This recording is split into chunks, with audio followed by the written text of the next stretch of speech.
Эрхэм үзэгчдээ энэ удааны тосон зургийн зураг зурх энэхүү хөдөлгөөн нь Хөлбөмбөр нутгаа гадагш сурталчилан ухаагуулах, танилцуулах ийм зорилгоор явагдаж байгаа болохоор улсын дотоодын нэр хүндтэй олон уран зурагчид ирснээр барахгүй Орос улс, Монгол улсын нэр төртэй хүндтэй ийм олон зурагчид хөрөлцөн ирсэн байгаа юм.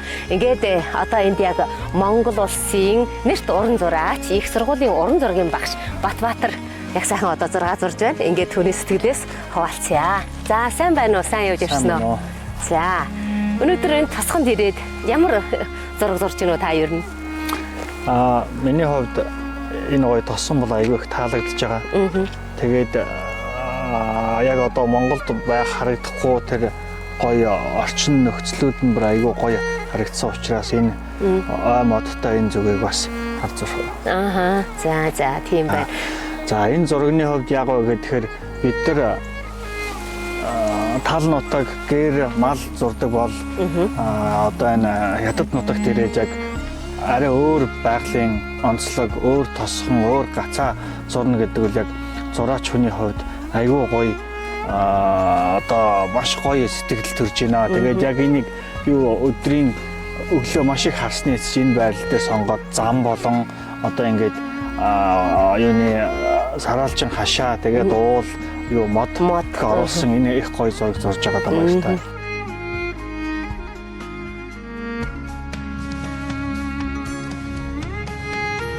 5 настайгаас зураг зурж ирсэн гэж манай аав ээж ярьдаг. Тэгээ бодохоор одоо 30 гаруй жил зураг зурж байна. Би ахлах сургуультай уран зургийн тусгай сургууль сурж байсан. Тэгээд 2010 онд соёл урлагийн их сургууль гээд манай уран зургийн Монголын анх сургууль тэнд төгсөөд тэгээд 2018 онд Австрали улсад мастера хамгаалсан. Би энэ хоёр янзаар зураг зурдаг. Нэг нь болохоор уран зураг, одоо тосон модгийн зураг гэж та хэд ярьдаг те. Нөгөөх нь бол нөгөө модерн зураг, орчин үеийн уран зураг зурдаг.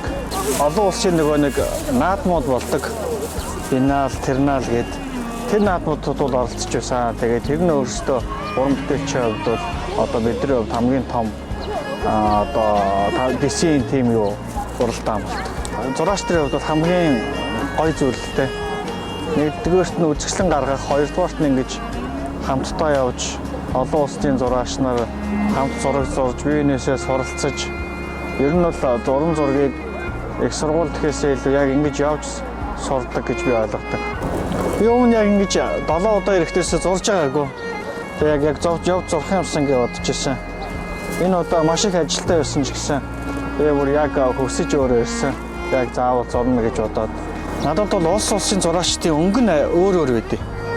Яг өөр тэр бол мэдэгддэг. Тэг өнгө нь өөр яг нөгөө зураачийн дотоод сэтгэлийг илэрхийлдэг гэж ярьдаг шүү дээ.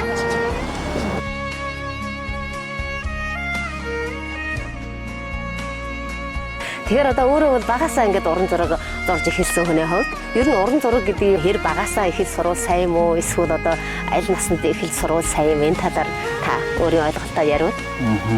За миний хувьд бол хамгийн түрүүнд уран зураг, уран зураач, уран бүтээлч болно гэдэг бол маш их хүсэх чухал. Гэхдээ хүн болгон бол аль ч насн дээр уран бүтээлч, зураач болъё гэж хүсээд зураг зурх юм бол сайн багш нар заалгаад сайн зураач болно. Тэгэхдээ хамгийн гол зүйл бол өөрөө хүсэх нэгдүгээр, хоёрдугаар мэдээж эрт бага наснаасаа зураг зурна гэдэг л өөрөө туршлага, мэдлэг хоримтлуулахын хувьд бол харьцангуй ондоо. Ер нь дэлхийн одоо хятадын, Монголын зураач нарыг харсан ч гэсэн ихэвчлэн хар бага наснаасаа зурж эхэлсэн байдаг. Тийм байна. За тэгэхээр уран зураг зурхад бас энэ хүнээ бие сэтгчийн талаар бас ариун сайнтай тал байдаг байхаа гэж бодож байна. Энэ талаар та юу гэж боддог вэ?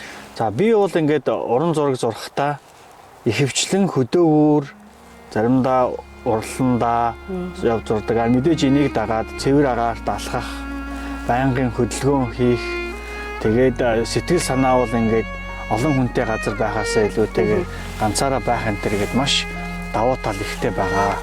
Тийм болохоор мэдээж эрүүл мэндийг хоёрдугаарт бол сэтгэл санааны хувьд бол энэ өөрийгөө төвлөрөх, бясалгах, ойлгох, олон зүйлийг эргцүүлж бодох гэд бас сайхан зүйлүүд их байдаг аа. Тийм байна. Тэгэхээр бол сэтгэл зүйн хувьд бол хүний энэ даацгэн тэгвэл одоо ингээд маш тийгэж тогтуухан ингээд имийг хянуур, нахуур бодол сэтгэхдээ бас их сайн талтай байхаа гэж бодож байна.